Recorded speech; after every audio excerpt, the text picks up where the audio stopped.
ஒன்று கொரிந்தியர் 14வது அதிகாரம் 10வது வசனம். உலகத்திலே எத்தனையோ விதமான பாஷைகள் உண்டாயிருக்கிறது, அவைகளில் ஒன்றும் அர்த்தமில்லாதது அல்ல என்பதை இங்கே நாம் வாசிக்க கேட்கிறோம். அந்நிய பாஷை குறித்து வேதம் என்ன சொல்லுகிறது என்கிற இந்த கருப்பொருளிலே இந்த 2வது செஷன்ல கர்த்தருடைய வார்த்தைகளை நாம் சுருக்கமாய் தியானிக்க இருக்கிறோம். பொதுவா அப்போஸ்தலனாகிய பவுல் மூலமாய் இங்கு ஒன்று கொரிந்தியர் 14வது அதிகாரத்தில எவ்விதமான சத்தியங்கள் காண்பிக்கப்பட்டிருக்கு. எவ்விதமா எப்படி சொன்னா, சபையினுடைய பக்தி விருத்திக்காக பாஷைகள் பயன்படுத்தப்பட்டிருக்கிறது. அதனாலே குழப்பத்துக்கோ கலகத்துக்கோ இடம் இல்லாமல், வேறு எவ்விதமான கூச்சலுக்கும் இடம் இல்லாமல், தெளிந்த புத்தியோடு பக்தி விருத்திக்கேற்ற காரியங்களை நாம் ஆராய்ந்து பார்ப்பது நமக்கு நலமாய் இருக்கிறது. ஒன்று கொரிந்தியர் 14வது அதிகாரம் 10ஆம் வசனத்துல ஏன் உலகத்தில் எத்தனையோ விதமான பாஷைகள் உண்டாயிருக்கிறது என்று சொல்லுகிறார். நம்ம இனிமே சொன்ன இந்த பாஷைங்கிறதுக்கு கிளாஸா அப்படின்னு சொல்லி சொல்லப்பட்டிருக்கிறது. அது உண்மையான அர்த்தம் என்ன அப்படின்னா, கம்யூனிகேஷன். ஒரு நம்ம பேசுற நமக்கு சொல்ற கருத்தை பிறர் விளங்கி கொள்ளும் முறையில அதை பிரகடனப்படுத்துவதற்கு பேர் தான் மொழி.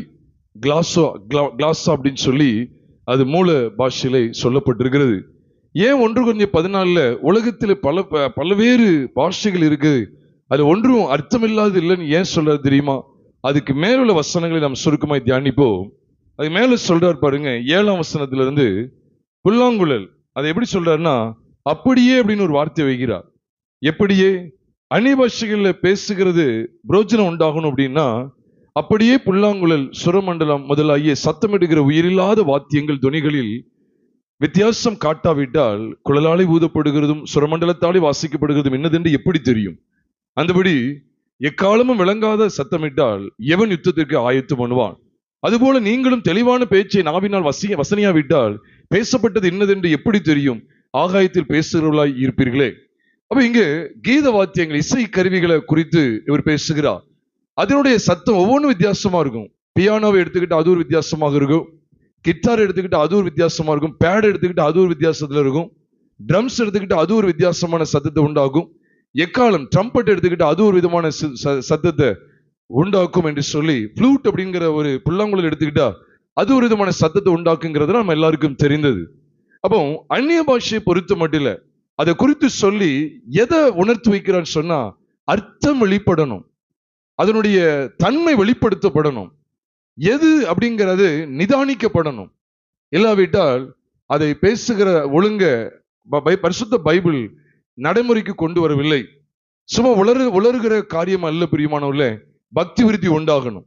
இதில் நான் இந்த காரியங்களை தொடர்ந்து உங்களோடு பகிர்ந்து கொள்ளும் முன்பாக நான் ஒரு காரியத்தை மீண்டும் ஞாபகப்படுத்துகிறது என்னவென்றால், கொரிந்தி சபையில மட்டும்தான் இப்படிப்பட்ட குழப்பம் இருந்தது அந்த காலத்துல.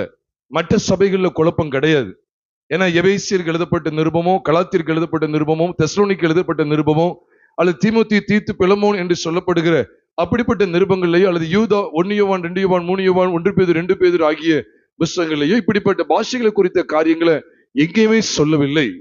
அப்ப ஏன் கொரிந்தியர்ல மட்டும் சொல்றாங்க அப்படின்னா, அன்னைக்கு இந்த பாஷைகளை குறித்த குழப்படிகள் அன்னைக்கு காணப்பட்டிருந்தது.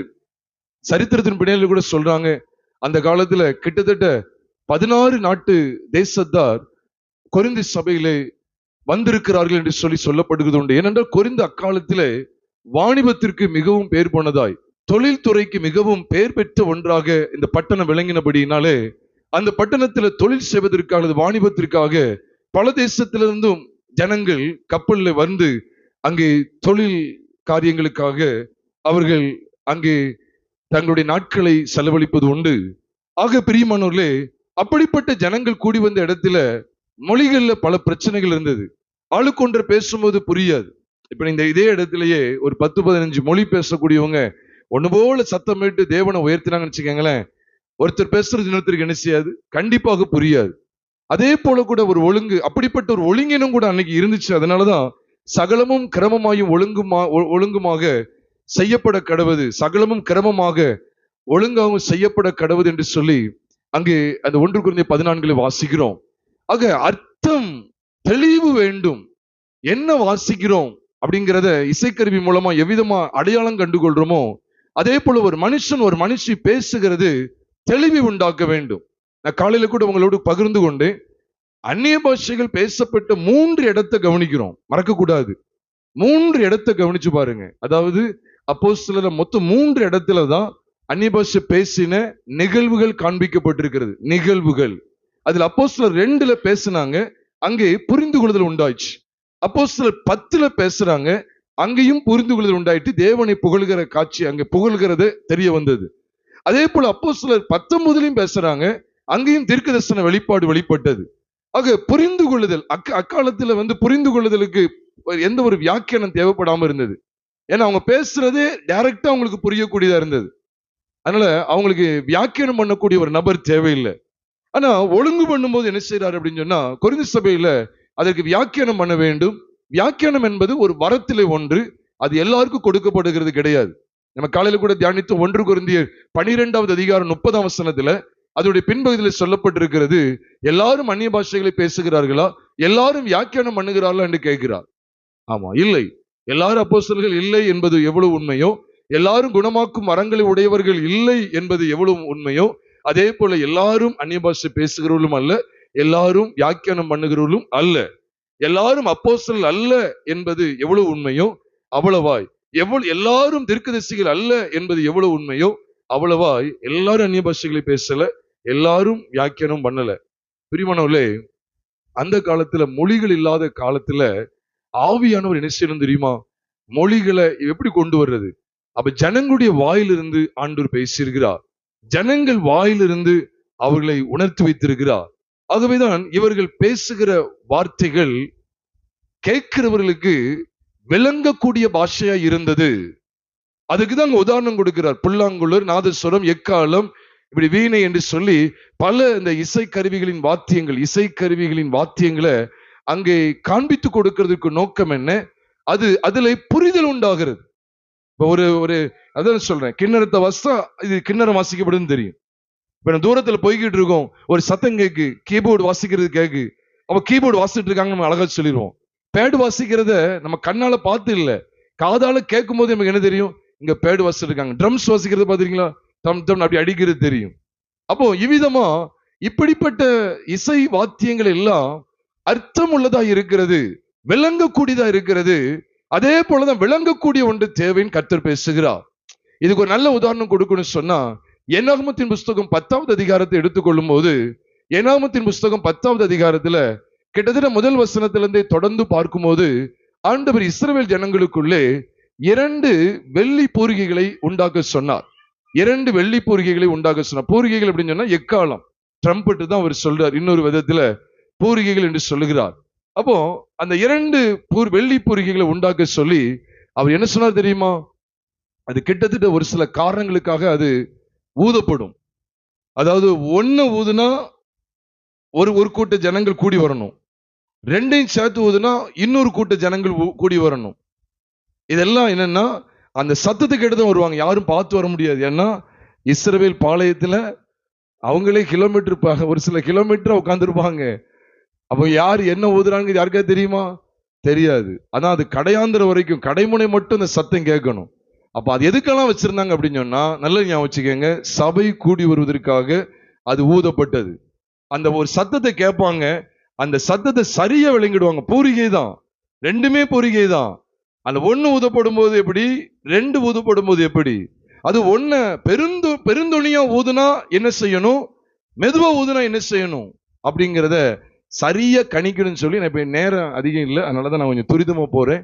அதனால நீங்க என்னாகமத்தின் புஸ்தகம் 10வது அதிகாரத்தை நீங்க தியானிச்சு பாருங்க.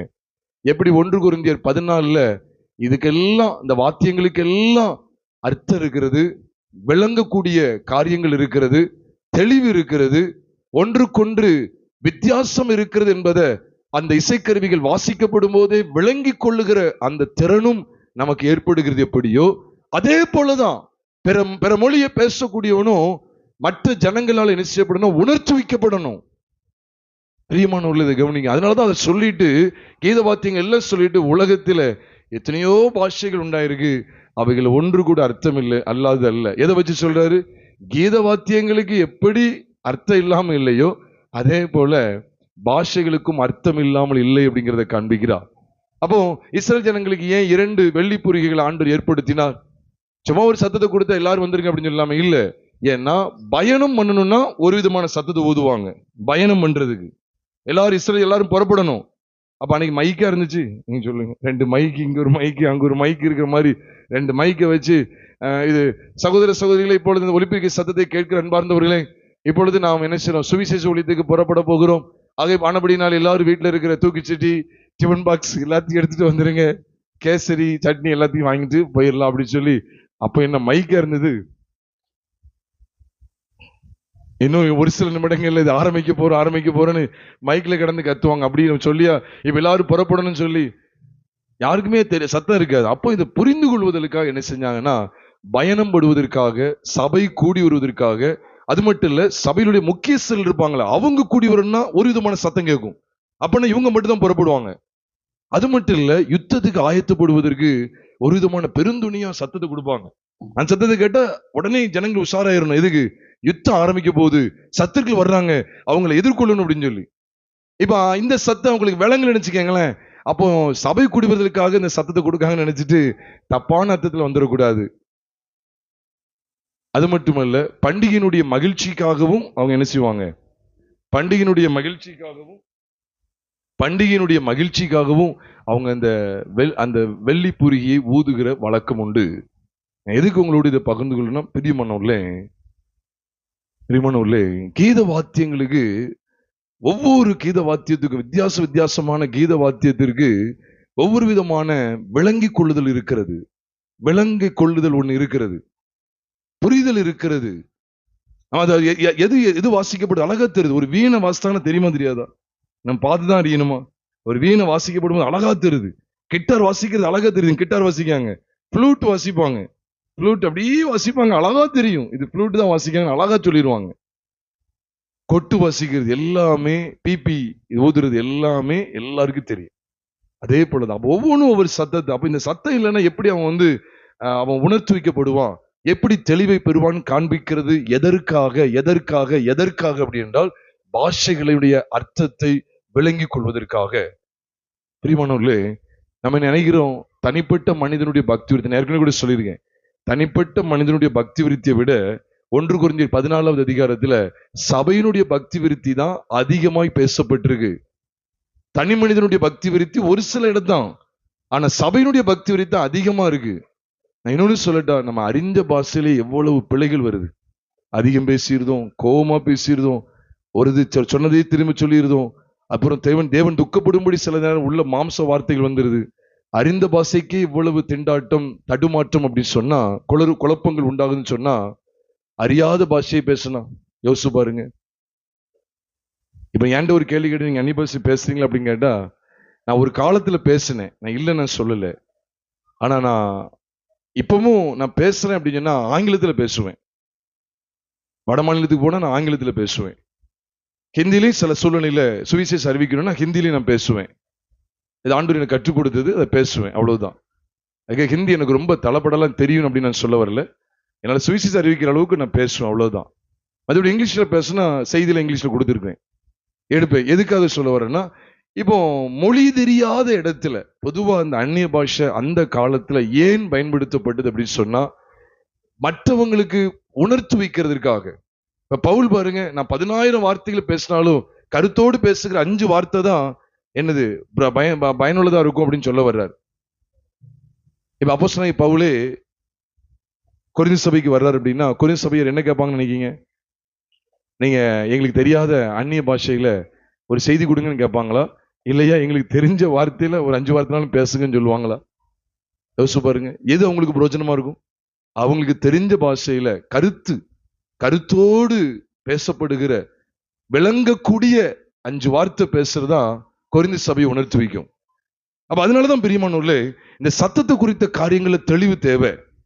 அப்போ அந்த வெள்ளி பூரிகை ஊதப்படுதலுடைய அந்த சத்தத்தை ஜனங்கள் சரியா நிதானிப்பாங்க. அது கிட்டத்தட்ட யோசிச்சு பாருங்க, ஆண்டவர் 10 கீத வாத்தியங்களை வச்சிருந்தாரு. இது ஊதும் போது நீங்க இதுக்கு வரணும், அது ஊதும் போது நீங்க இப்படி ஆயத்தப்படணும், இது ஊதும் போது இந்த காரியத்தை நீ செய்யணும், அப்படியே சார் இல்ல. அப்ப அந்த ஜனங்களுக்கு எவ்வளவு கஷ்டமா இருந்திருக்கும் பாருங்க. இருக்கிறதே ஒண்ணே ஒண்ணு. 2 ஆனா ஒரே சத்தத்தை கொடுக்கறதா அந்த இது வெள்ளி பூரிகைகள், அவ்வளவுதான். ரெண்டுமே பூரிகைகள் தான். ஆனா அந்த சத்தத்தை அவங்க எவ்வளவு தூரம் விளங்கிக்கிட வேண்டியது பாருங்க.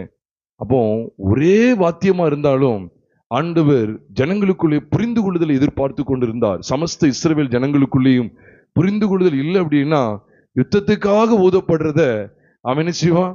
பண்டிகையின் மகிழ்ச்சியை நினைச்சான்னா அவ்வளவுதான், சத்துருக்கள் வந்து அவனை தூக்கி சாப்பிட்டு போயிடுவாங்க. யுத்தத்துக்காக ஊதப்படுறத அவன் சரியா கவனிக்கல அப்படின்னா அவன் யுத்த ஆயுதங்கள் எல்லாத்தையும் எடுக்காம அந்த சத்தம் சபை குடிவதற்காக தான் வந்துச்சுன்னு சொல்லி அவன் உள்ள வருவான். அவன் சத்துருக்கள் வந்து மேற்கொண்டு போயிடுவாங்க. ஆகவே சத்தத்தை குறித்த கவனம் தேவை பிரியமானவர்களே. அல்ல இன்னைக்கும் பாருங்க விளங்காததால் பேசிட்டு இருக்காங்க. பாஷை பாருங்க, பாஷையில எவ்வளவு சிலபல்ஸ் இருக்கு தெரியுமா? எவ்வளவு சிலபல்ஸ். பொனீம் அப்படின்னு சொல்லி சொல்லுவாங்க. நான் பொனட்டிக்ஸ் எல்லாம் எடுப்பேன். அந்த ஆரம்ப நாட்கள்ல பொனட்டிக்ஸ் எடுப்பேன், அதிகமா எடுப்பேன். எனக்கு ரொம்ப பிடிக்கும். Sounds, the study of sounds சொல்லி சொல்லுவாங்க, பொனீம், பொனட்டிக்ஸ். இந்த சத்தத்தெல்லாம் பாத்தீங்கன்னா நான் ஒரு உதாரணத்துக்கு சொல்லுனேன். அப்படிங்கிற ஒரு சத்தம் இருக்கு, அப்படின்னு ஒரு சத்தம் இருக்கு. ஈங்கிற ஒரு சத்தத்துல நிறைய சத்தம் இருக்கு. அதுல எடுத்தீங்கன்னா அப்படிங்கிற ஒரு சவுண்ட் சில பேர்ல இப்படி போடுவாங்க. ஆற மாத்தி போட்டு எப்படி இருக்கும்? இப்படி போடுவாங்க. அல்லது ஈய மாத்தி போட்டு அப்படி போடுவாங்கல்ல, இதுக்கு பேர் தான் அவ்வளவுதான். அப்புறம் இப்படி ஒரு ட்ரையாங்கிள் மாதிரி ஒண்ணு போடுவாங்க. இப்படி ஏக்கு போடுவோம்ல, இப்படி இப்படி போடுவோம் தெரியுமா? இப்படி போடுவாங்க. இதுக்கு பேரும் இது எதுக்கு வரும், அது எதுக்கு வரும் அப்படிங்கிறத படிக்க வேண்டியது இருக்கு. ஒரு உதாரணத்துக்கு எபிலிட்டி அப்படின்னு சொன்னா, அபிலிட்டி அது எபிலிட்டி இல்ல, அபிலிட்டி. அந்த இது மாத்தி போடுவாங்க, ஈய மாத்தி போடுறதா எபிலிட்டி சவுண்ட்ல இருக்கு. அதே இது நீங்க இந்த ஏ மாதிரி போட்டு போட்டா அது வந்து ஃபன் ஃபன் அப்படின்னு சொன்னா சவுண்டு அப்படின்னு இருக்கு. பேன் கார்டுக்கு சொல்லுவீங்க பேன் அப்படின்னு சொல்லுவீங்க, பேன் ஃபேன் அப்படின்னு சொல்லுவாங்க. அதுக்கு ஈய மாத்தி போடணும், அப்புறம் ஈ இப்படி சேர்த்து ஒட்டி போடணும். இதெல்லாம் ஃபொனீம். இத மாதிரி சவுண்ட்ஸ்ல நிறைய இது இருக்கு. நீங்க பேனை பண்ணு சொல்லிட்டீங்கன்னா அர்த்தம் மாறிடும். எவ்வளவு இருக்கு பாருங்க. அதனாலதான் பிரியமானவர்களே ரொம்ப ஜாக்கிரதையா, அதனாலதான் இந்த பாஷைகளை நான் பேசுறது வந்து இன்னைக்கு உண்மையிலே நான் அந்த மாதிரி உளறுற காரியங்களை நான் விட்டுட்டேன். நான் ஓப்பனா தான் சொல்றேன். இதை பாக்குறவங்க இதை கேட்கிற பெந்தைகோஸ்தே கூப்பிடு, ஏன்னா கூப்பிட வேண்டாம், ஆவியின் அபிஷேகத்தை இழந்துட்டான்னு சொன்னாலும் பரவாயில்ல. அபிஷேகம்னா என்னன்னு பைபிள் அடிப்படையில் நம்ம அறிந்து கொள்ளணும். பரிசுத்தாவியின் நிறைவை நாம் பெற்றிருக்கிறோம். விசுவாசத்தினாலே பரிசுத்தாவி நம்ம கூட இருக்கிறார். அபிஷேகம் பண்ணப்பட்டவர் நமக்கு தலையாக கொடுக்கப்பட்டிருக்கிறார். அவருடைய ஒட்டுமொத்த அபிஷேகத்தினுடைய சாரத்துக்கு நாம் பங்குள்ளவர்களாக இருக்கிறோம். இந்த வெளிச்சத்தை நாம் அறிந்திருக்கிறோம். கிறிஸ்து தலையா இருக்கிறார், சபைக்கு தலையா இருக்கிறார். அவர் தான் அபிஷேகம். கிறிஸ்து என்ற அபிஷேகம் பண்ணப்பட்டவர். அவர் எனக்கு தலையை கொடுக்கப்பட்டார். எப்பொழுது ரட்சிக்கப்பட்ட அவர் எனக்கு தலையை கொடுக்கப்பட்டிருக்கிறார். ஆக அபிஷேகம் பண்ணப்பட்டவரோடு நான் இணைக்கப்பட்டிருக்கிற நான் அந்த அபிஷேகத்துக்கும் தலையாகிய கிறிஸ்துக்குள் இருக்கிற அந்த அபிஷேகத்துக்கும் கிறிஸ்துவாகிய அபிஷேகம் பண்ணப்பட்டவர் இருக்கிறாரு, அவருடைய அபிஷேகத்துக்கு நான் பங்குள்ளவனாய் இருக்கிறேன். அந்த அபிஷேகத்தின் சாரத்துக்கு நான் பங்குள்ளவனாய் இருக்கிறேன் என்பதை நான் விசுவாசத்தின் மூலமாய் பெற்றுக் கொள்கிறேன் பிரியமானவர்களே. ஆக நாம் பாஷைகளை குறித்து கவனமா இருப்போம். பாஷைகளை குறித்து கவனமா இருப்போம். பிசாசு கூட பாஷை பேசுது, உங்களுக்கு தெரியும். சில கூட அனுபவத்தை பார்த்திருப்பீங்க. சில இடங்கள்ல பிசாசு கூட என்ன செய்யுதுன்னா பாஷைகளை பேசி பேசி அப்படியே சொல்லிக்கிட்டு இருக்கு. இந்த ஒரு சில பாஷைகள் அதுவும் பேசுது. அப்புறம் இந்த ஆவியை கரெக்டா கடிந்து கொள்ளும் போதுதான், கர்த்தருடைய நாமத்தில் கடிந்து கொள்ளும் போதுதான் அதுதான் தெரியுது, அது பிசாசு பேசிட்டு இருந்து தெரியுது. அப்ப அவனும் ஒரு பொலியான தோட்டத்தை கொண்டு வந்திருக்கிறான். பிரியமானவர்களே, எது முக்கியம்? இப்ப 1 கொரிந்தியர் எதுக்காக பேசுறாரு சொல்லுங்க? விளங்கி கொள்ளுதல் வேணும். அதனாலதான் பாஷையை பேசுற இடத்துல பாருங்க, பற்பல பாஷைகள் பேசுற இடத்துல அல்லது அந்நிய பாஷைன்னு பேசுற இடத்துல நீங்க கவனிச்சு பாருங்க, விளங்கி கொள்ளுதல்னு ஒண்ணு இருந்துச்சு. அதனாலதான் பாஷைன்னு பேசுற இடத்துல வியாக்கியானம் பண்ணுதல முக்கியப்படுத்திக்கிட்டே இருப்பாரு. நீங்க தாராளமா பார்க்கலாம். 1 கொரிந்தியர் 12வது அதிகாரம் 8-9 பார்க்கும்போது சரி, அதுல அந்நிய பற்பல பாஷைகளை பேசுறது வந்தாலும் அதை தொடர்ந்து வியாக்கியானம் பண்ணுதல் வரும். இருக்கு, இல்லைன்னு சொல்ல, இருக்குதான் செய்யுது. அது மட்டுமல்ல, 1 கொரிந்தியர் அதே 1 கொரிந்தியர் 12வது அதிகாரம் 30ஆம் வசனத்தை பார்த்தா எல்லாரும் அந்நிய பாஷையில பேசுகிறாலும் கேட்கிற இடத்துல எல்லாரும் வியாக்கியானம் பண்ணுகிறாலும் அடுத்து கேட்கிறாரு, வியாக்கியானம் பண்ணுதல் வருது. அது மட்டுமல்ல, 1 கொரிந்தியர் 14வது அதிகாரத்துல அந்நிய பாஷை பேசுற இடத்தெல்லாம் பாருங்க, அப்படி அர்த்தம் சொல்லுகிறவன் இல்லாவிட்டால் அர்த்தம் சொல்ல வேண்டும், அர்த்தம் சொல்ல வேண்டும், அது விளங்க வேண்டும், விளங்க வேண்டும், விளங்க வேண்டும். விளங்கல அப்படின்னா அவனை காட்டிலும் தீர்க்கதரிசனம் சொல்லுகிறோம் அவன் மேன்மை உள்ளவன் சொல்லி சொல்றாரு. இன்னொன்னு தெரியுமா? 120 பேர் மேல் வீட்டிலே பாஷைகளை பேசினார்கள். 120 பேர் பேசினார்கள். 120 பேரும் பேசுறாங்க. அவங்க பேசுன எல்லா நாட்டவருக்கும் தெளிவாக விளங்கிட்டு. யோசிச்சு பாருங்க, அதுல பேதுரு பேசியிருக்கிறார், யோவானும் பேசியிருக்கிறார். அப்படித்தானே வேதத்தின் அடிப்படையில் உண்மை. அப்ப ஏன் மற்ற நிருபங்கள்ல அவங்க எழுதும் போது, நிருபங்கள்ல ஏன் யோவானும் சரி பேதுருவும் சரி நிருபங்கள்ல ஏன் அந்நிய பாஷை குறித்து எழுதவே இல்லை? யோசிச்சு பார்த்திருக்கீங்களா? பிரியமானவர்களே, கொரிந்தி சபையில அன்னைக்கு குழப்பங்கள் இருந்துச்சு, மொழியை பற்றிய குழப்பங்கள் இருந்தது. அதனாலதான் அங்க எழுதுனாங்க, அதுக்கு மட்டும்தான் எழுதுனாங்க, மற்ற நிருபங்களை எழுதவே இல்லை. யோசித்து பாருங்க. அப்படின்னா மற்ற நிருபங்கள் பக்தி விருத்தி அடையல அப்படின்னு சொல்ல முடியுமா? அந்நிய பாஷை பேசினா நமக்கு பக்தி விருத்தி அடைகிறோம், தனிப்பட்ட முறையில் பக்தி விருத்தி அடைகிறோம் சொன்னா, அப்ப எபேசுக்கு நிருபம் போது அதுல அந்நிய பாஷை குறித்து எந்த வியாக்கியானமும் இல்லை. அப்ப எபேசு சபை அந்நிய பாஷை பேசி பக்தி விருத்தி அடையலன்னு சொல்லி சொல்ல முடியுமா? கலாத்திய சபை அந்நிய பாஷை குறித்து கேள்விப்படவே இல்லை. இந்த காலத்துல நமக்கு எல்லாமே கோர்வையா கொடுக்கப்பட்டிருக்கு. கலாத்தியர் வாசிக்கலாம், இஷ்டப்பட்ட எப்பனாலும் கலாத்தியர் வாசிக்கலாம், எப்பனாலும் எபேசியர் வாசிக்கலாம், எப்பனாலும் தெசலோனிக்கே புஸ்தகத்தை வாசிக்கலாம், எப்பனாலும் எனது தீமோத்தேயு புஸ்தகத்தை வாசிக்கலாம், எப்பனாலும் எனது எல்லா புஸ்தகத்தையும் வாசிக்க முடியும், எப்பனாலும் வாசிக்கலாம். ஆனா அக்காலத்துல புதிய ஏற்பாடே கிடையாது. அந்த காலகட்டத்துல எபேசுக்கு நிருபம் போது, அப்ப எபேசு சபையில இருந்த அந்த முதல் கிறிஸ்தவர்கள், முதல் கிறிஸ்தவர்களுக்கு, முதல் தலைமுறை, அதாவது முதல் தலைமுறை கிறிஸ்தவர்களுக்கு அந்நிய பாஷை குறித்து ஏதாவது தெரியுமா? ஒண்ணுமே தெரியாது. இப்ப நமக்குமே கொரிந்தியருக்கு எழுதப்பட்ட நிருபத்தை மட்டும் சேர்க்கலன்னு வச்சுக்கோங்க, நமக்கு ஏதாவது அந்நிய பாஷை குறித்து ஏதாவது தெரியுமா? எதுவுமே தெரியாது. அப்ப அன்னைக்குள்ள நிலைமையை யோசிச்சு பாருங்க. எபேசுக்கு கிடையாது. என்ன ஆயிடுது தெரியுமா? அதனாலதான் சொன்ன பெரியமா 1900க்கு மேலதான் இது உள்ளே புகுத்தப்பட்டதை ஒழிய இது அதுக்கு முன்னால கிடையவே கிடையாது. நீங்க சரித்திர பின்னணியில தாராளமா பார்க்கலாம், இது கொண்டு வரப்படவே இல்லை. 1900க்கு மேலதான் இப்படி நூதனமா பேசணும்னு சொல்லி நிறைய இடத்துல காப்பி பண்றாங்க. நான் யூடியூப்ல பார்த்துருக்கிறேன். ஒருத்தர் 66 ரகங்கள் இருக்குன்னு சொல்லி, 66 ரகங்கள்னு சொல்லி, நீங்க அந்நிய பாஷை 66 ரகங்கள் சொல்லி தான் அடிச்சு பாருங்க. அதுல சொல்றாரு, முதல்ல இது வந்து பாப்பா பாப்பா பாப்பா பாப்பா அப்படி சொல்லி கொடுக்காரு. 66 ஸ்டேஜ். ரெண்டாவது என்னன்னா, ரெண்டாவது அந்த பாப்பா பாப்பா பாப்பாங்கிறது ஃபர்ஸ்ட் ஸ்டேஜ். அந்நிய பாஷையோட ரெண்டாவது ஸ்டேஜ் என்ன, ரீ பாப்பா ரீ பாப்பா ரீ பாப்பா, அது ரெண்டாவது ஸ்டேஜ். இப்படிதான் சொல்லுவார். மூணாவது ஸ்டேஜ் என்ன, ரீமா லா ஷதாரா ரீபா லா ஷதாரா, அப்படி மூணாவது. நாலாவது ஸ்டேஜ் என்னன்னா, ரியந்தாரா கலா சுதிரி மலா, அப்படி பேசணுமா, இது நாலாவது. அஞ்சாவது மேனோ லூரி திலிமானா சந்தூரி கலபா, அப்படி பேச. இப்படி 66 ஸ்டேஜ் அவங்க எடுக்காங்க பாருங்க. கிண்டல் பண்ணல பிரியமானவர்களே, வாய்க்கு வந்தது உடனே சினிமா பாட்டுல கூட என்னென்னமெல்லாம் படிக்காங்க. ரீபாப்பா ராப்பாப்பா ரீபாப்பா ராப்பாப்பரின்னு சொல்லி கூட படிச்ச சத்தம் கூட என் காதுல விழுந்திருக்கு. டிஸ்கோ டான்ஸ் ஆடும்போது கூட ரே மா நோ நோ நோ ஷிகா மா ரா திலி மூடு தலா மா மேருடா திலி மனா சந்தரா, அப்படி கூட ஒரு டிஸ்கோ டான்ஸ் ஆடுறது கூட லைட்டிங் கட் பண்ணி ஆடுற சினிமா பாட்டுல கூட பாடதான் செய்யறாங்க. ஏன் கேரள் ரவுண்டுக்கு வர்றாங்களே அவங்க கூட என்னதான் செய்யறாங்க? சில காரியங்களை பார்த்தீங்கன்னா திக் திக் திக்குன்னு அடிக்கும், ஒரு மாதிரி. நமக்கு இங்க திக்கு திக்குன்னு இருக்கும், அடிக்கி. அதுல ஏய் தூகா தி மூனா அவன் ஒரு மாதிரி பாஷையில பேசிட்டு இருக்கான். எல்லாம் அந்நிய பாஷைன்னா நான் பிரியமானவர்ல எதுக்கு அப்படின்னு கேட்கிறேன். பக்தி விருத்தி உண்டாகுதா? அப்ப நீங்க எதுக்கு பைபிளை வாசிக்கணும்? பைபிளையும் அப்படி அந்நிய பாஷையில எழுதி கொடுத்துருக்கலாம் யாருக்காவது. பாடல் வரைக்கும் வந்துட்டாங்க, பாடல்லாம் அந்நிய பாஷையில பாடுறாங்கல்ல, எத்தனையோ பாடல்ல பாடுறாங்களே. ஒரு உதாரணத்துக்கு மகிழும் மகிழும் நிறைய பாட்டு நான் கூட பக்கத்துல கேட்டிருக்கிறேன். தந்தானே துதிப்பமைங்கிறத கூட ஒருத்தர் பாட்டு தான், அப்படி நான் நேரடியா கேட்டேன். நருதிலி மன சிரி முருதிலி காமா துரி மனலுடு ரிகா துடிலி மனுர சிந்திக்கரு மணி துரா மலகட துதி கிரி மருடுலா தனி மனதுரா, இப்படிலாம் பாட்டு பாடுறாங்க. அதை நினைக்கும் போது உண்மையிலேயே சொல்றேன், அர்த்தத்தோடு படிங்கய்யா. பொதுவா தந்தானே துதிப்போம்ங்கிறது தமிழ்ல பண்ணாலே புரியாது. நீங்க இன்னொரு ராகத்துல எடுக்கும் போது தந்தானே துதிப்போம் தமிழ்ல பாடினா கூட என்னது அது பயங்கர சுத்த தமிழ்ல இருக்கு, அதுவே படிக்க முடியாது. சபையில பாட நானே கேட்டேன், என்ன அங்க இருந்தேன். அவர் பாடுறாரு, எவ்வளவு கஷ்டமா இருக்கு தெரியுமா? தயவுசெய்து சொல்றேன் பிரியமானவர்களே, நீங்க தெரிந்த பாஷையில் எதுக்கு இது சொல்ல வர்றேன் அப்படின்னா, இப்ப இயேசுவானவர் இந்த பாஷைகளை பேசினாரா? பேசல. பரிசுத்தாவில் நிறைந்திருந்தார். இயேசுவானவர் பேசுனது புரிஞ்சதா புரியலையா? புரிஞ்சுது. இன்னைக்கு ஒரு கூட்டம் என்ன சொல்லுதுன்னா தூதர் பாஷை அப்படின்னு சொல்லி சொல்றாங்க. நான் தூதர் பாஷை நான் இந்த அடுத்த செக்ஷன்ல உங்களோடு பகிர்ந்து கொள்றேன். நான் அடுத்த செஷன்ல சுருக்கமா அதை பகிர்ந்து கொள்றேன். ஆனா பாருங்க, இன்னைக்கு இயேசு கிறிஸ்து ஏன் பேசல தெரியுமா? அவர் இஸ்ரவேல் தேசத்துக்குள்ள மட்டும்தான் இருந்தார். எருசலேமுக்குள்ளதான், அதை சுற்றி இருக்கிற பகுதியில மட்டும்தான் இருந்தார்.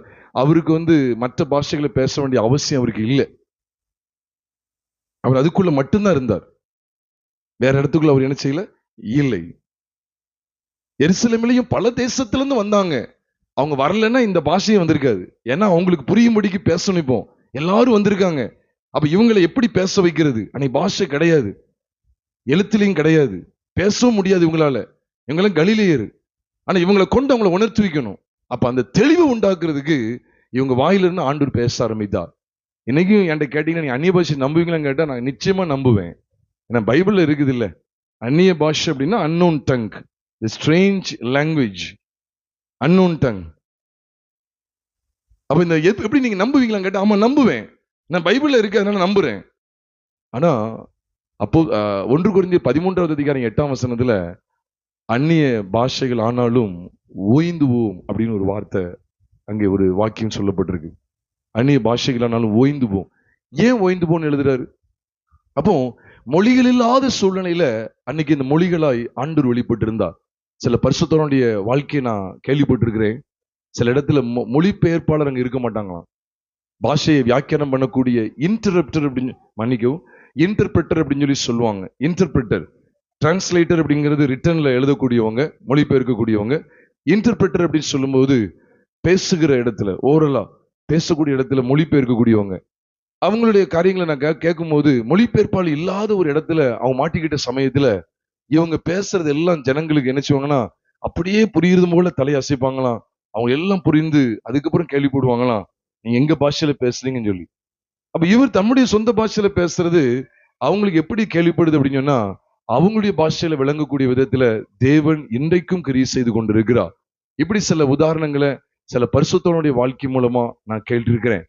சில உண்மையை ஒரு பத்திரிகை வாசிக்கும் போது கேட்டிருக்கிறேன். வட மாநிலத்துல உள்ளவங்க, ஆனா இன்னொரு வீட்டுல ஜபம் நடந்துட்டு இருக்கு. இவங்க ஏதோ தற்கொலைக்கு போயிட்டு இருந்தாங்களா அந்த அம்மா, அவங்க வீட்டுல ஜோம் பண்ணிட்டு இருக்காங்க. இல்ல நீ தற்கொலை பண்ணாத, நான் உன் கூட இருக்கிறேன்னு சொல்லி அவங்க பாச இவங்களுக்கு கேட்டுச்சாங்க. கரெக்டா வாசல கடந்து போறாங்க, அந்த வீட்டுக்கூட்ட நடந்துட்டு இருக்கு. அவங்க இன்னொரு மொழியில ஜோம் பண்ணிட்டு இருக்காங்க. அது இவங்களுக்கு, இந்த அம்மாவுக்கு எப்படி கேட்டிருக்கு? வீட்டுல பயங்கர நெருக்கம், தீவிரமான இந்து குடும்பம், நெருக்கம், கணவன் மூலமா பயங்கர நெருக்கம், தற்கொலைக்கு போய்கிட்டு இருக்காங்க. அப்படி நான் வாசித்தேன், ஒரு பத்திரிகையில் நான் வாசித்தேன். அப்படி தற்கொலைக்கு போய்கிட்டு இருக்காங்க. இந்த வீட்டுக்குள்ள இருந்து சத்தம் வந்துகிட்டே இருக்கு பாருங்க. அந்த சத்தத்தை கேட்டவங்க அப்படி நின்னுட்டாங்க. என்ன இது அப்படின்னு சொல்லி அப்படி நினைச்சாங்க தெரியுமா? உடனே வீட்டுக்குள்ள போகல, மறுபடியும் அப்படி வீட்டுக்கு போயிட்டாங்க. சொந்த இரட்சகரை ஏற்றுக்கொண்டாங்க. வீட்டுல கணவனுக்கும் சொல்லி அவரும் ஏற்றுக்கொண்டார். அதுக்கப்புறம் மறுநாள் அவங்க பேச வந்திருக்காங்க. நான் நேற்று நைட்டு இந்த மாதிரி இடத்துக்கு நான் வரும்போது உங்க வீட்டுல தான் சத்தம் கேட்டு, நீ என்ன செய்யாத, நீ பயப்படாத, நான் உன் கூட இருக்கிறேன்னு சொல்லி என்கிட்ட ஒரு ஆள் பேசுனது, சத்தம் வீட்டுக்குள்ள சத்தம் கேட்டுச்சு. எனக்கு எங்க மொழியில பேசுனது, என் சத்தத்தை கேட்டேன் நானு. நீ தற்கொலை செய்து கொள்ளாதுன்னு சொல்லி சத்தம் கேட்டது. நீங்க எங்க யார் பேசுறீங்க இந்த மொழியை பேசுன்னு சொல்லி அதுக்கப்புறம் விளக்கம் கேட்கும் போதுதான் அங்க என்ன காரியம் வந்ததுன்னா, அங்க ஜோம் பண்ணிட்டு இருந்தோம் அப்படின்னு சொல்லி சொன்னாங்களாம்.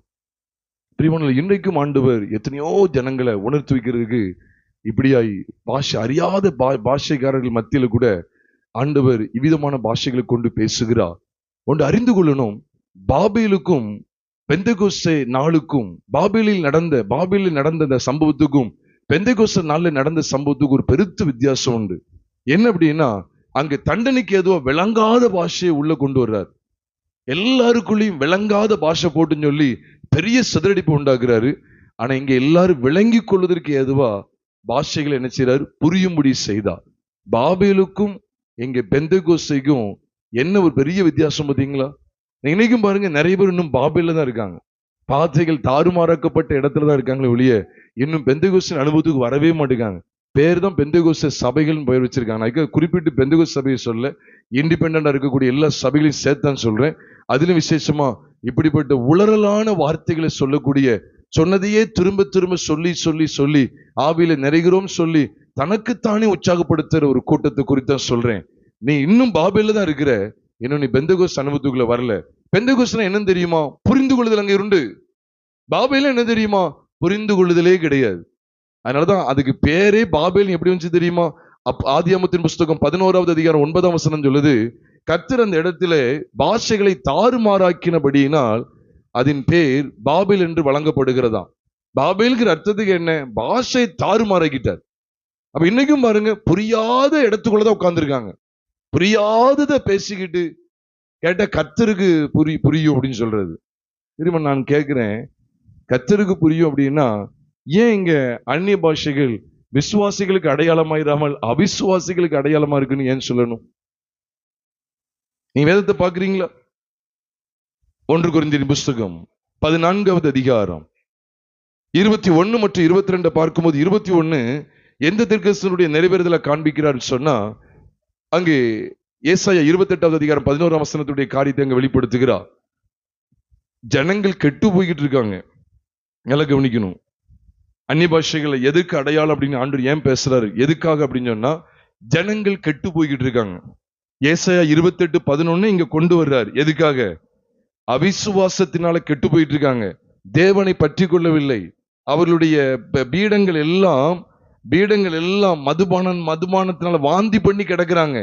குடித்து வெறித்து தேவனை பற்றி கொள்ளாமல் தங்கள் மனம் போன போக்கிலே போய்கொண்டிருக்கிற அவிசுவாசிகளாகிய இஸ்ரவேலர் காண்பித்து கொடுக்கப்படுகிறார்கள். ஏசாயா 28வது அதிகாரத்துல சத்தியத்தை அறிய மாட்டுகிறார்கள். சத்தியத்துக்கு தங்களை ஒப்பு கொடுக்கவில்லை. சத்தியத்துக்கு கீழ்ப்படியவில்லை. தேவனை பற்றுகிற விசுவாசம் இல்லை. அவிசுவாசத்துக்கு தங்களை விட்டு போட்டு விட்டார்கள். இப்படி துணிகரமாய் நடந்து வந்தார்களே, அப்படிப்பட்ட அவிசுவாசிகளாகிய இஸ்ரவேலர்களுடைய அவர்களிடத்துலதான் இங்க பேசுகிறார். இந்த ஜனத்தோட அந்நிய பாஷைக்காரன் என்ன செய்வோம் பேசுவோம் அப்படின்னு சொல்லி அசிரியனை கொண்டு வந்து உன்னை தண்டிப்பேன் அப்படின்னு சொல்லிட்டாரு. நல்ல கவனிச்சுக்கங்க. இதுக்கு வேற வியாக்கியானம் கொடுத்தாங்கன்னா அவங்க எந்த பைபிள் காலேஜ் படிச்சான்னு நம்ம விசாரிக்கணும். சும்மா இஷ்டத்துக்கு வசனத்தை எடுக்கிறது. 1 கொரிந்தியர் 14வது அதிகாரம் 21ஆம் வசனத்தை தான் பேசுறேன். 21ஆம் வசனம், அந்த வசனத்தை கூட வாசிக்க கேட்கலாம். ஒருத்தங்க வாசிங்களேன். 1 கொரிந்தியர் 14:21.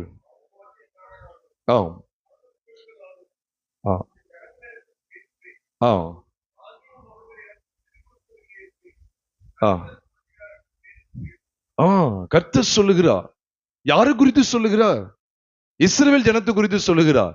அவிசுவாசிகளாகிய கூட்டத்தை குறித்து சொல்ற. அவங்க விசுவாசத்துக்கு வரமாட்டாங்களாம். அவர்கள் எனக்கு செவி கொடுக்க மாட்டாங்க. என்ன அர்த்தம் தெரியுமா? அவங்க எனக்கு விசுவாசத்துல வரமாட்டாங்க.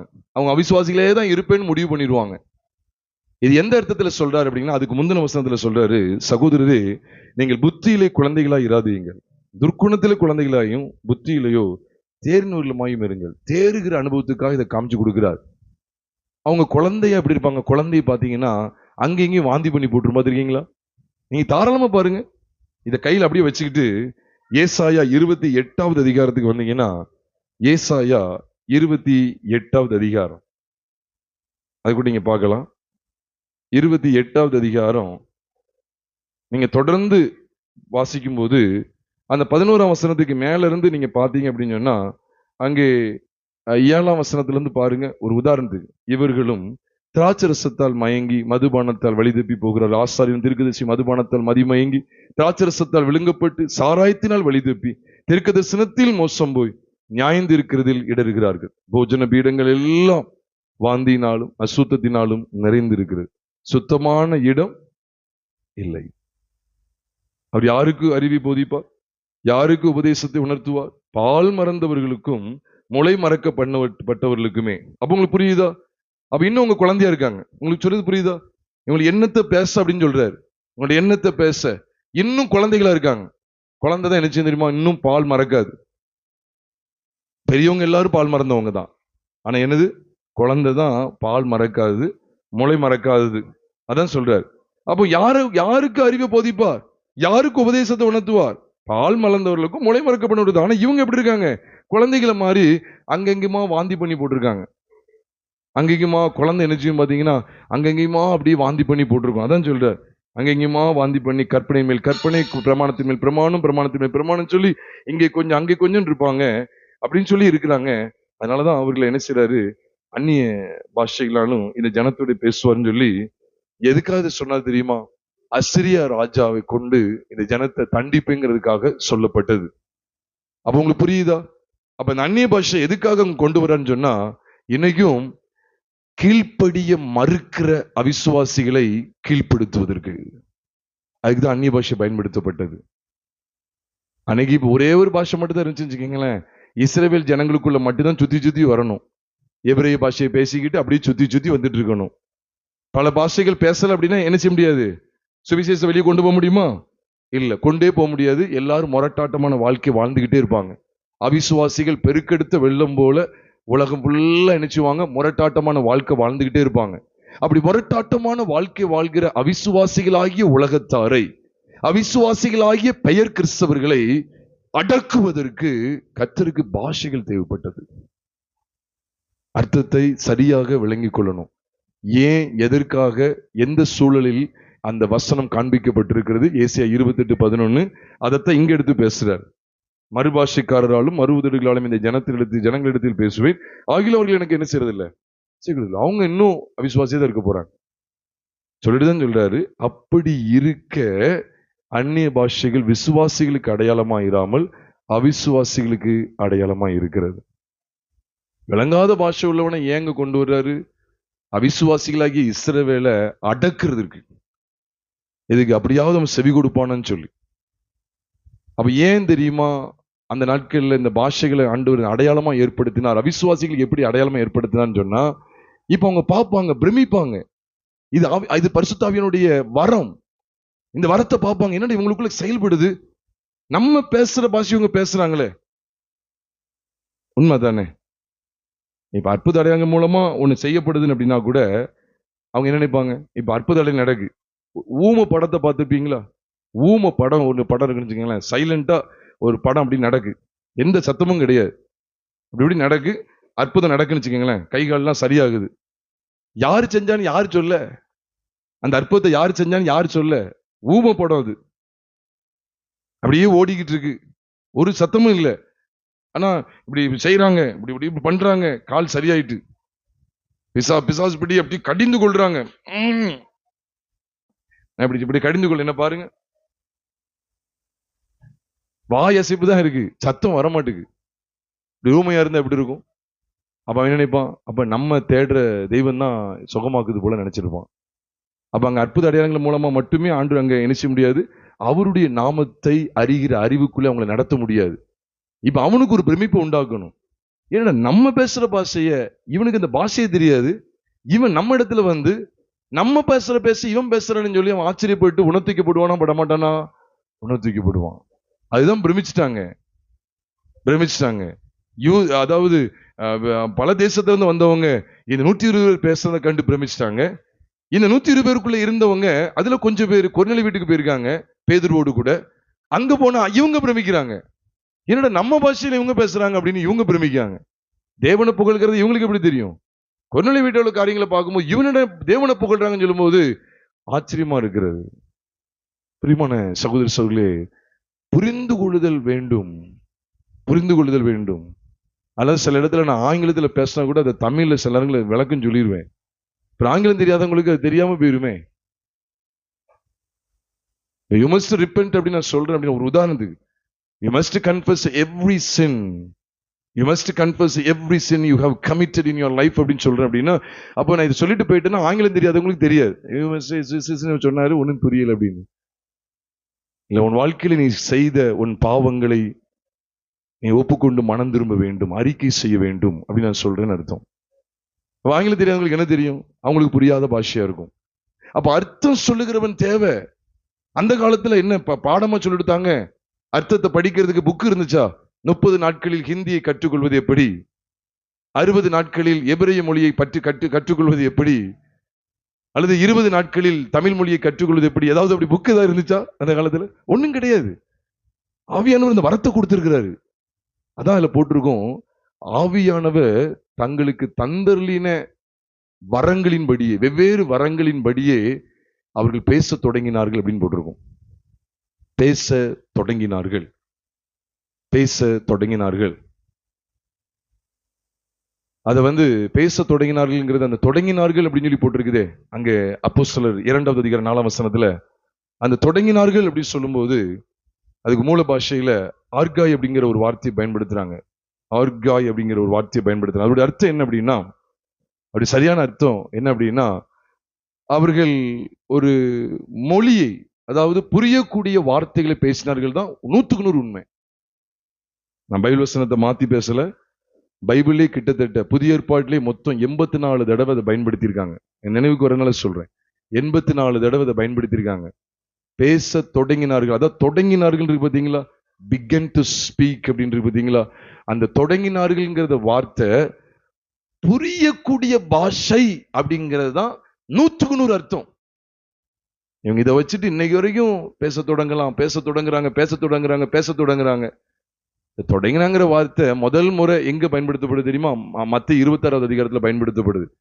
யாரு? பேதுரு அவரை மறுதலிச்சு என்ன செய்யலாம், அவரை சத்தியம் பண்ணவும் தொடங்கினான்னு போட்டிருக்கு பாத்தீங்களா?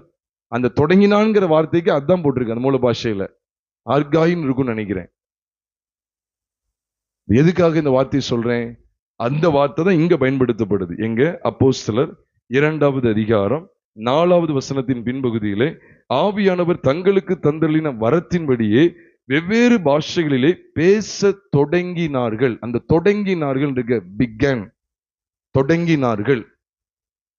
அதுதான் அந்த மூல பாஷையில சொல்றேன். புதிய ஏற்பாட்டிலே நான் நினைக்கிறேன் கிட்டத்தட்ட ஒரு 84 தடவை பயன்படுத்தப்பட்டிருக்கும்.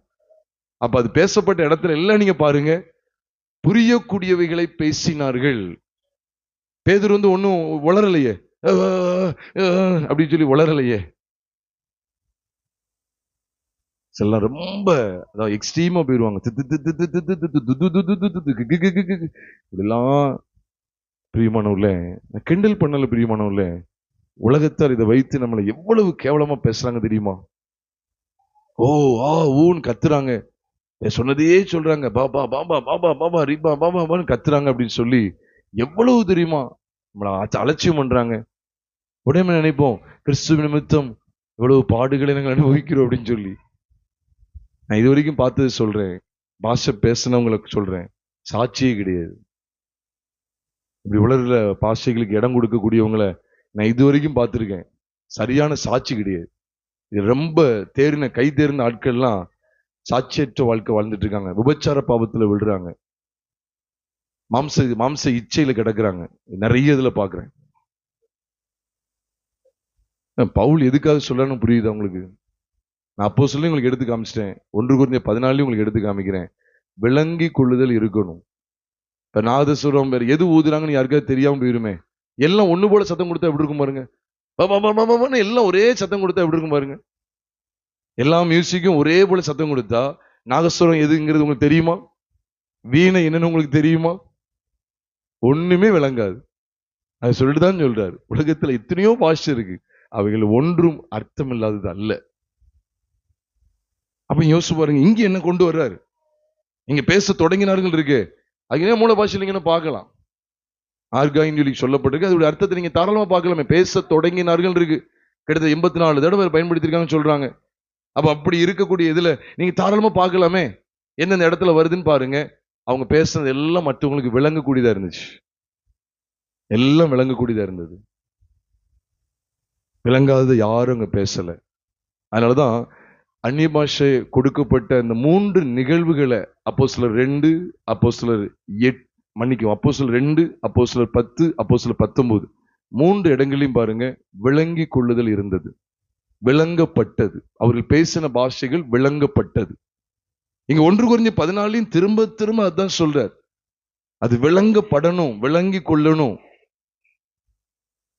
விளங்கணும். ஒரு ஊழியர் கூட சொல்லியிருக்கிறாரு, ஒரு சகோதரி பேசுவாங்க, அது ஆங்கிலத்துல பேசுறாங்க அப்படின்னு சொல்லி தெளிவா தெரியுது. ஆங்கிலத்துல பேசுறது உங்களுக்கு புரியுது. ஒரு சிலர் உணர்த்து வைக்கிறதுக்கு ஆண்டு நினைச்சு பேசுவார். நம்ம புரியாதவங்களை நினைச்சக்கூடாது, பேசக்கூடாது. சில சூழ்நிலையில ஆண்டவர் தம்முடைய உண்மையிலே சில சூழ்நிலை தம்முடைய வல்லமையினால் நிரப்பும் போது, இது கிறிஸ்தவத்தினுடைய ஆரம்ப காலம், நிரப்பும் போது நமக்குள்ள ஒரு விதமான ஒரு உற்சாகம், சந்தோஷம் இருக்கும் பாத்தீங்களா? அந்த சந்தோஷத்துல தெல்லாம் பாருங்க, சந்தோஷத்துல என்ன பேசுனே தெரியாது. அப்பா ஓ என் தேவனே அப்படின்னு ஒரு மாதிரி நமக்கு ஒரு உற்சாகம் வரும் தெரியுமா? பயங்கரமா, எவ்வளவு பெரிய பாவி ஆண்டவரே, இந்த பாவிக்கு எவ்வளவு பெரிய ஓ தேவனே ஓ ஓ ஓ அப்படின்னு சொல்லி ஒரு விதமான ஒரு சத்தம் ஒரு மாதிரிங்களா, அந்த அன்பை நினைச்சு அப்படி பொங்கும் இருதயம். ஓ அப்பா தேவனே தேவனே தேவனே தேவனே எவ்வளவு பெரிய அப்பா. இது நான் சாதாரணமா சொல்றேன், இப்படி ரொம்ப சத்தமா, ஓ தேவ அன்பு அன்பு அன்பு அன்பு அன்பு அன்பு அன்பு நிரப்புதப்பா, அப்பா அப்பா அப்பா அப்படின்னு சொல்லும்போது இவ்வளவு பைத்தியகரமா தெரியலாம். ஆனா தேவ அன்புல அப்படியே ஆட்கொள்ளப்படும் போது, ஓ நான் எவ்வளவு பெரிய பாவியா இருந்துட்டேன் அப்படின்னு சொல்லும்போது சச்சங்கிறது பண்ணி பசி ஆக்கிருந்தாங்க. இதெல்லாம் உற்சாகத்தின், நான் சாதாரணமா சொல்றேன், நீங்க உணர்ந்து பாருங்க. நம்ம அப்படியே கீழே கிடந்து புரண்டுருவோம். ஏன்னா தேவன் என் மேல வச்ச அன்பு எவ்வளவு பெரியது. இந்த பாவிக்காக எவ்வளவு பெரிய ஸ்லாகியம் செஞ்சிருக்காரு. அவர் மட்டும் வெளிப்படாது இருந்தா நான் நரகத்துக்கு போயிருப்பேன். இதை நினைக்கும் போது கீழே கிடந்து உருண்டு கூட சிலர் அப்படியே உற்சாகம் அடைஞ்சிருக்காங்க. அதுல தப்பு கிடையாது. அதுக்கு எப்பவுமே உருண்டுட்டு இருந்தா சம்திங் ராங் தான். ஆடுறவங்களை பாருங்க ஆடிக்கிட்டே இருப்பாங்க, சுத்துறவங்களை பாருங்க சுத்திக்கிட்டே இருப்பாங்க. இதெல்லாம் இது பழக்க தோஷம். தயவு செய்து இந்த பாஷைகளை சரியா அறிந்துக்கங்க. மற்ற நிருபங்கள் இது சொல்லப்படல. இங்க சொல்லப்பட்டதனுடைய நோக்கத்தை விளங்கி கொள்ளுங்கள். அன்றைக்கு வேற மாதிரி பேசிக்கிட்டே இருந்தேன். அதனால ஒழுங்கு பண்றேன். இப்ப ஒருத்தன் பாஷை பேசினா ஒருத்தன் அது வியாக்கியானம் சொல்லு. ஏன்னா எல்லாரும் மொத்தமா நீங்க பேசுறீங்கன்னா யாருக்கு யாரு என்ன பேசுறான்னு தெரியாது. கல்லாதவனும் கல்லாதவனும் படிப்பறிவில்லாதவனும் ஒருத்தன் உள்ள வந்தான்னா உன்னை பைத்தியம் பிடித்தவன் என்று சொல்லுவான் அல்லவா. ஆளுக்கு ஒரு பாஷையில பேசினா. அதனாலதான் சொன்னார், நீ உணர்த்துவி, அர்த்தத்தை சொல்லு அப்படின்னு சொல்றாரு. அர்த்தம் இல்லாத ஒரு இடத்துக்குள்ள போறது நாம் மீண்டும் பாபிலுக்கு திரும்புகிறோம் என்ற அர்த்தம். அது தேவனால் தண்டிக்கப்படுகிற, தேவனுடைய நீதியான நியாயத்திற்கு உட்படுகிற காரியத்தை குறிக்க பிரியமானோர்ல. ஆக தேவ பிள்ளைகளாகிய நாம் இந்த நாள்ல நேரத்தில் இப்ப கேட்கிற இந்த தேவன் வசனங்கள் அடிப்படையில அந்நிய பாஷைகள் விசுவாசிகளுக்கு அடையாளமா இராமல் அவிசுவாசிகளுக்கு அடையாளமா இருக்கு. எதை சொல்றாரு? அப்படி இருக்கு அப்படின்னு சொல்லி 1 கொரிந்தியர் 14வது அதிகாரம் 22ஆம் வசனத்தில் சொல்றார். ஏன் அப்படி இருக்க? ஆமா, அவிசுவாசிகளாய் போன இஸ்ரவேல் ஜனத்துக்கு அங்க ஒரு அடையாளத்தை ஏற்படுத்துகிறார். அந்நிய பாஷைக்காரனை கொண்டு உன்னை உணர்த்துவிப்பேன்னு சொல்லி. அதே போலதான் பாருங்க, பவுல், பேதுரு இவங்க எல்லாம் ஒரு பாஷை பேசினவங்க. ஆனா அவங்க இன்னொரு இடத்து தேசத்துக்குள்ள போய் என்ன செய்யறாங்க? அவங்கள அந்த முரட்டாட்டம் உள்ள அவிசுவாசிகளாகிய அவர்களுக்கு இவர்கள் பேசுகிற அந்த அந்நிய பாஷைகள், இவர்கள் மூலமா ஆண்டவர் பேசுகிற அந்த அந்நிய பாஷைகள் அவர்களுக்கு அடையாளமா ஏற்படுத்தப்பட்டது. விசுவாசிகளுக்கு அடையாளம் பைபிள்ல போடல. அதனால இன்னைக்கு அப்ப விசுவாசிகள் அடையாளம் என்ன செய்யலாம்? விசுவாசிகளுக்கு அடையாளம்னா விசுவாசிகள் மத்தியில பேசிக்கிட்டே இருக்கலாம். ஏன்னா இது விசுவாசிகளுக்கு அடையாளம் தானே. விசுவாசிகள் மத்தியில பேசிக்கிட்டே போகலாம். இது விசுவாசிகளுக்கு அடையாளம் இல்ல, அவிசுவாசிகளுக்கு அடையாளம் பைபிள்ல தெல்ல தெளிவா இருக்கு. மீதமுள்ள சத்தியங்களை நான் அடுத்த பகுதியில லஞ்சுக்கு பிறகு இல்லை, லஞ்சுக்கு முன்னாலே என்ன செய்யறேன், இந்த பகுதி சுருக்கமா சொல்லி முடிச்சு நம்ம என்ன செய்வோம், 1:45 என்ன செய்வோம், நம்ம அடுத்த நம்ம லஞ்ச் முடிச்சு என்ன செய்யலாம், கடந்து போகலாம். நான் லஞ்சுக்கு முன்னாலேயே கிட்டத்தட்ட ஒரு செய்தி கொஞ்ச நேரம் தான் இருக்கு. அதனால இது லஞ்சுக்கு பிறகு நமக்கு 3:30 மணி வரைக்கும் இருக்காது. நம்ம என்ன செய்யலாம், 1:45 நம்ம என்ன செய்யலாம், முடிச்சிடலாம். 1:45 2க்குள்ள என்ன செஞ்சிடும், இந்த வேத பாட வகுப்பு நிறைவடையும் அப்படிங்கிறது அன்போடு கூட நான் தெரியப்படுத்துகிறேன். இருக்க இடத்தில் நம் தலைகளை தாழ்த்தி நாம் ஜெபிப்போம். ஜெபித்த பிற்பாடு ஒரே ஒரு பாடல் தான். அந்த பாடின பிற்பாடு உடனே நமக்கு அடுத்து என்ன செய்யும், பைபிள் ஸ்டடி 3வது செஷன் தொடரும். 3வது செஷனையும் சுருக்கமா தியானித்து என்ன செய்ய போறோம், நம்ம முடிக்க இருக்கிறோம். அதோடு என்ன செய்யலாம், நம்ம மதிய ஆகாரம் எடுத்து நம்ம வீடுகளுக்கு கடந்து செல்லலாம். நம்ம ஜெபிப்போம். பரிசுத்தமுள்ள எங்கள் பரலோக தேவனே, ஆண்டவரே, உலகத்திலே தோன்றி இருக்கிற எத்தனையோ பாஷைகள் உண்டு, அவைகள் ஒன்று கூட அர்த்தம் இல்லாமல் இல்லை. ஆண்டவரே, இன்றைக்கும் கிறிஸ்துவின் சுவிசேஷம் தேசங்களில் உலகத்திலே பல தேசங்களுக்குள்ளே கடந்து போக வேண்டும் என்பதற்காக நீர் எங்களுக்கு ஆண்டவரே காண்பித்துக் கொடுக்கிற அருமையான சத்தியங்களுக்காய் ஸ்தோத்திரம் செலுத்துகிறோம். ஆண்டவரே, 2 செஷன்ல எங்களோடு இடைப்பட்டு ஆண்டவரே, நாங்கள் புரிந்த பாஷையிலே எவ்வளவு தடுமாறுகிறோம்.